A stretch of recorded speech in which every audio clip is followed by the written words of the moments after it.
Super बाजार cooperative Kankavli Sindhudurg जिल्ह्यातील एकमेव वातानुकूलित सुपर बाजार। पत्ता सुपर बाजार Mumbai Goa highway SM high school समोर कणकवली। आपल्या अतूट विश्वासामुळेच आम्ही 25व्या वर्षात पदार्पण करतोय। विकसित करण्याच्या दृष्टिकोनातून किंबहुना एक आदर्श शहर बनवण्यासाठी या शहरामध्ये चांगली क्षमता आहे। किनारपट्टीला लगत असलेला आपला देवगड जामखंडे शहर आणि त्या शहराला अगर योग्य पद्धतीने अगर आपण नियोजन करू शकलो तर मला विश्वास आहे की इथे मोठ्या प्रमाणामध्ये पर्यटनाची वाढ होऊ शकते। आपण कंटेनर मधला सिनेमा इथे सुरू केला, पवन चक्कीची गार्डन आणली, विविध उपक्रम आपण प्रयत्न करत करत हा प्रवास आतापर्यंत इथे आलेला आहे। मला या निमित्ताने आपल्याला सगळ्याच नागरिकांना विनंती करायची आहे की आपण या सगळ्या होणारा विकास हा आठवणीत ठेवला पाहिजे। कोण आपल्यासाठी प्रयत्न करतायत, कोण हे सगळ्या गोष्टी आपल्यासाठी आणतायत आणि योग्य लोकांच्याकडे अगर आपण ह्या नगरपंचायतीची सत्ता दिली तर मला वाटतं की ह्या देवगड जामखंडे शहराचा चेहरा मोहरा बदलल्याशिवाय आमच्यासारखे लोकप्रतिनिधी गप्प बसणार नाही एवढं मी विश्वास आणि शब्द तुम्हाला या निमित्ताने देणार। मी जेव्हा इकडे काम करायला सुरुवात केली तेव्हा फार तळमळीने विविध उपक्रम राबवले, चांगल्यातले चांगले मोठे कार्यक्रम इथे आणले। आपण सरकारी पैसा किंवा शासनाची निधीच्या पलीकडे जाऊ ह्या शहराचं महत्त्व कसं वाढेल या दृष्टिकोनातून आपण पावलं उचलायला सुरू केली।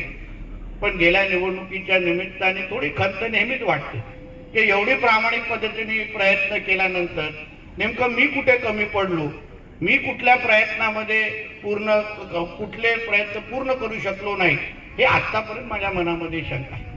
तुम्ही साधा विचार करा की आपण वर्षानुवर्ष अगर आपण माझ्यावर विश्वास ठेवून आमच्या विचाराचे आणि सहकार्याचे अगर लोकप्रतिनिधी तेव्हा आता तर सगळेच आम्ही एकत्र झालेलो, तो विषय वेगळा आहे, पण एकंदरीत आमचा हा प्रवास कुठलाही खंड न पडता अगर चालू असता तर आज देवगड जामखंडे शहराला मी कुठे घेऊन गेलो असतो याचा साधा आपण फक्त विचार करायला पाहिजे।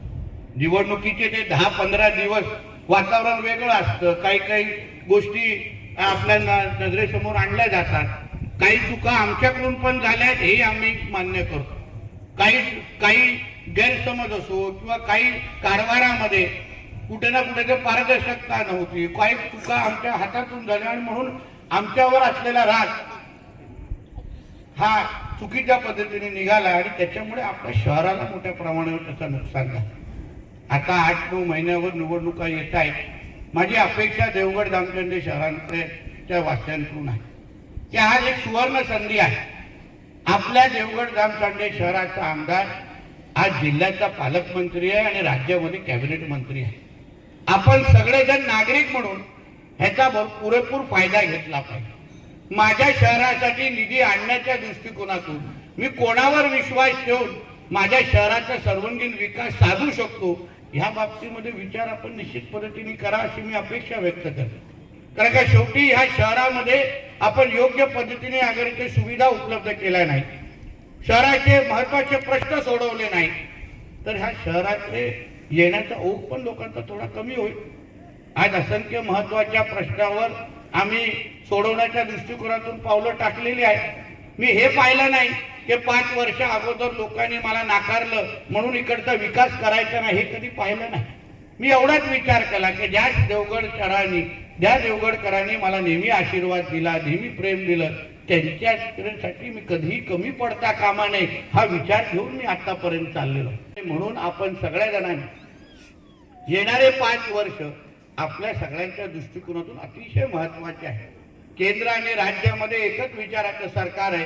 नरेंद्र मोदी साहेब आणि आमचे देवेंद्र फडणवीसजी प्रधानमंत्री आणि मुख्यमंत्री म्हणून ज्या पद्धतीने देश आणि राज्याचा विकास करतायत, आपण देवगड जामखंडे शहरवासी म्हणून आपण त्या मार्गावर चाललो तर मी आपल्याला विश्वास देतो की महाराष्ट्रातल्या पहिल्या 5 आदर्श शहरामध्ये माझ्या ह्या शहराला आणून मी दाखवेन हा विश्वास आणि शब्द तुम्हाला मी आजच्या निमित्ताने देणार।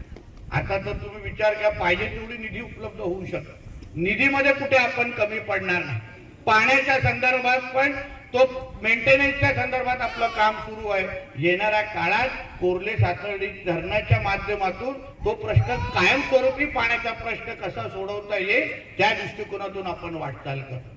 हक्काचं नाट्यगृह, क्रीडा संकुल, ग्रंथालय सगळ्या बाबतीमध्ये आपलं देवगड जामसांडे कुठेही कमी पडणार नाही शहर म्हणून, हा विश्वास मी तुम्हाला या निमित्ताने देणार आहे. आपण फक्त ज्या पद्धतीने आम्ही आपल्यावर विश्वास ठेवलात, आपण नेहमी साथ देतात, तसंच जेव्हा जेव्हा संधी भेटेल तेव्हा जेव्हा आमच्या कामासाठी खरी पोचपावती हे मतदानारूपी आशीर्वाद आहे.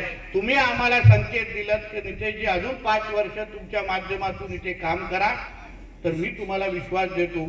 आज सत्तेतला प्रतिनिधी म्हणून मी तुमच्या समोर इथे उभा आहे. सत्तेतला प्रतिनिधी म्हणून, एक आमदार म्हणून मी इथे काम करतोय. ह्या शहराच्या विकासासाठी कुठल्याही पद्धतीची निधी असो, कुठल्याही पद्धतीची परवानगी असो, कुठेही आम्ही कमी पडणार नाही, हा विश्वास तुम्हाला मी आजच्या निमित्ताने देणार आहे. अजून 2 ते 4 भूमिपूजन आहेत म्हणून जास्त वेळ घेणार नाही. परत एकदा मी आमच्या शासनाचे, आमच्या मुख्याधिकारी आणि त्यांची पूर्ण टीम आणि आमच्या नगरसेवकांच्या सगळ्या टीमचं मनापासून अभिनंदन करतो. आज ज्या पद्धतीने शहराच्या नियोजनाच्या दृष्टिकोनातून महत्वाच्या प्रकल्पाचं भूमिपूजनाची सुरुवात आपण आजच्या निमित्ताने तू करतोय, मी आपल्याला विश्वास देतो. मी माझ्या कार्यालयाच्या माध्यमातून आज जसं इथे आपण ह्या नमो गार्डनचं भूमिपूजन केलंय, ते गार्डन दर्जेदार असलं पाहिजे आणि वेळेत पूर्ण झालं पाहिजे, याची पूर्ण जबाबदारी ही माझी असेल, हा विश्वास तुम्हाला मी आजच्या निमित्ताने देणार आहे. परत एकदा आपल्या सगळ्या जणांचे मी आभार मानतो. इथेच थांबतो. जय हिंद, जय महाराष्ट्र.